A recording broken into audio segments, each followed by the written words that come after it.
ನಮಸ್ಕಾರ ಎಲ್ಲರೂ, ಹೇಗಿದ್ದೀರಾ? ನಾನು ನಿಮಗೆ ತೋರಿಸ್ಕೊಡ್ತಾ ಇದ್ದೀನಿ ಅಂಟಿನ ಉಂಡೆ ಹೇಗೆ ಮಾಡೋದು ಅಂತೇಳಿ. ಕೂದಲು ಉದುರೋದಾಗ್ಬೋದು, ಬೆನ್ನು ನೋವು, ಸೊಂಟ ನೋವು, ಈ ಥರ ದೇಹದಲ್ಲಿ ಏನಾದ್ರೂ ಇದು ಸಮಸ್ಯೆಗಳಿತ್ತು ಅಂದರೆ ಅದಕ್ಕೆ ತುಂಬ ಒಳ್ಳೆಯದು. ನಿಮಗೆ ಗೊತ್ತಿದೆ ಅಂಟಿನ ಉಂಡೆ ಎಷ್ಟು ಒಳ್ಳೆಯದು ಅಂತೇಳಿ.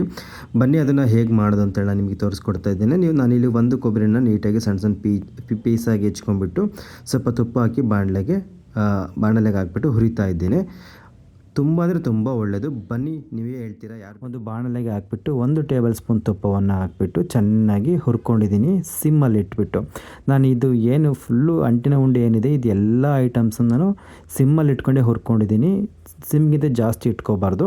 ನಾನಿಲ್ಲಿ ಕೊಬ್ಬರಿನ ಸ್ವಲ್ಪ ಜಾಸ್ತಿ ರೋಸ್ಟ್ ಮಾಡಿದ್ದೀನಿ, ಯಾಕಂದರೆ ನನಗೆ ಜಾಸ್ತಿ ರೋಸ್ಟ್ ಆಗಿದ್ದರೆ ಅದು ರುಚಿ ಇಷ್ಟ ಅಂತೇಳ್ಬಿಟ್ಟು ಮಾಡ್ಕೊಂಡಿದ್ದೀನಿ. ನಿಮಗೆ ಬೇಡ ಅಂತಂದರೆ ಸ್ವಲ್ಪ ಲೈಟಾಗಿ ಮಾಡ್ಕೊಳ್ಳಿ. ಇದನ್ನು ತರಿಯಾಗಿ ರುಬ್ಕೋಬೇಕು ಮಿಕ್ಸಿಗೆ. ತಣ್ಣಗಾದ್ಮೇಲೆ ತರಿಯಾಗಿ ರುಬ್ಕೊಂಡ್ಬಿಟ್ಟು ಒಂದು ಹರಿವಾಣಕ್ಕೆ ಹಾಕ್ಕೊಂಡು ಇದನ್ನು ಹೀಗೆ ಹರಡ್ಕೊಳ್ಳಿ.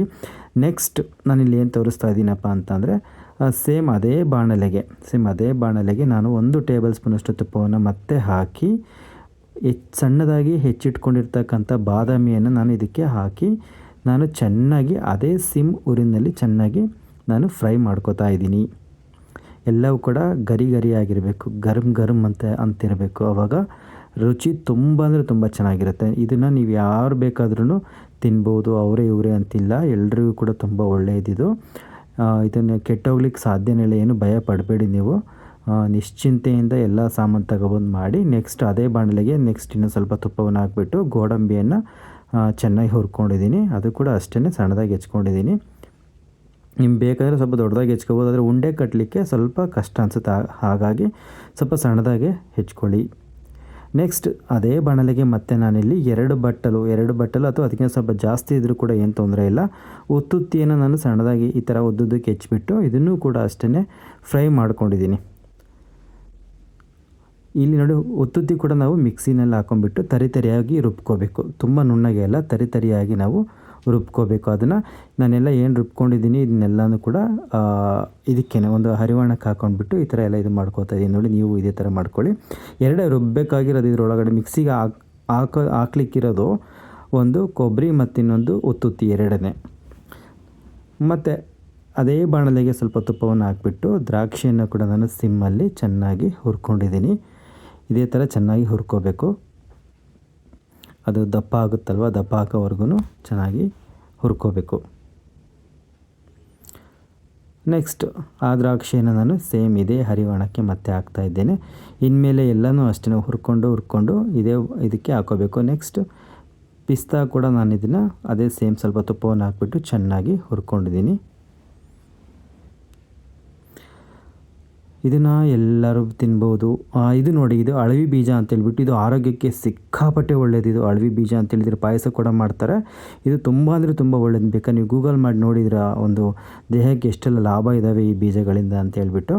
ಇದನ್ನು ಕೂಡ ಚಟಪಟ ಅನ್ಲಿಕ್ಕೆ ಸ್ಟಾರ್ಟ್ ಆಗುತ್ತಲ್ಲ, ಅಲ್ಲಿವರೆಗೂ ಹುರ್ಕೊಂಡ್ಬಿಟ್ಟು ಇದೇ ಪುಡಿಗೆ ನಾವು ಹಾಕೋಬೇಕಾಗುತ್ತೆ. ನೆಕ್ಸ್ಟ್ ಇದು ನೋಡಿ, ಗೋಂದು ಅಂತ ಹೇಳ್ತೀವಿ, ಅಂಟು ಅಂತ ಹೇಳ್ತೀವಿ. ಇದನ್ನು ಅಷ್ಟೇ ಚೆನ್ನಾಗಿ ಹುರ್ಕೋಬೇಕು. ನೋಡಿ, ತುಂಬ ಅಂದರೆ ತುಂಬ ಮುಖ್ಯವಾದ ಸ್ಟೆಪ್ ಇದೇನೆ.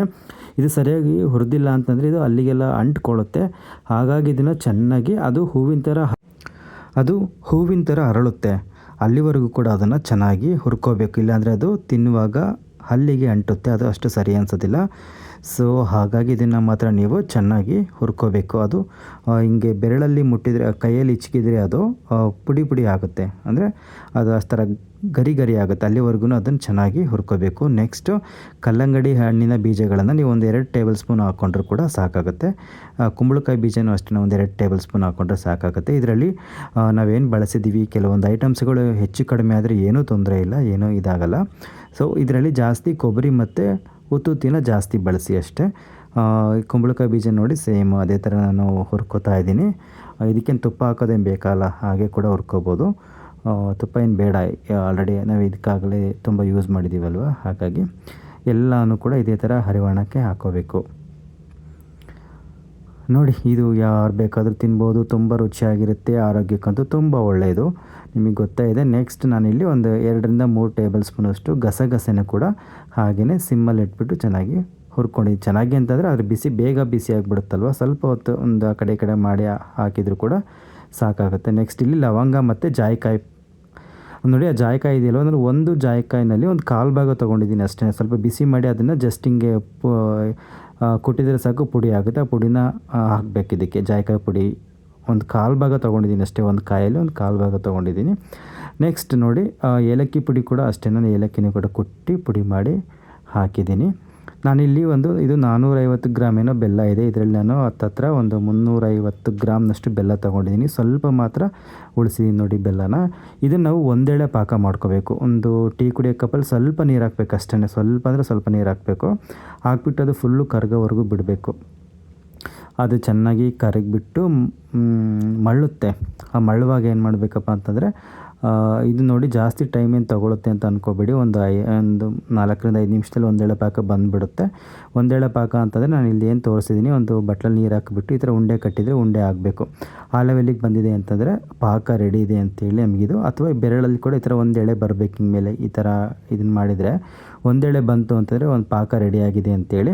ನಾವಿಲ್ಲಿ ಏನು ಪುಡಿಗಳನ್ನೆಲ್ಲ ಮಿಕ್ಸ್ ಮಾಡಿ ಇಟ್ಕೊಂಡಿದ್ದೀವಿ, ಇದಕ್ಕೆ ನಾವು ಎಷ್ಟು ಬೇಕೋ ಅಷ್ಟನ್ನು ಹಾಕ್ಕೊಂಡು ಉಂಡೆ ಕಟ್ಕೋಬೇಕು. ತಣ್ಣಗಾದರೆ ಉಂಡೆ ಕಟ್ಟಲಿಕ್ಕೆ ಸ್ವಲ್ಪ ಕಷ್ಟ ಆಗುತ್ತೆ.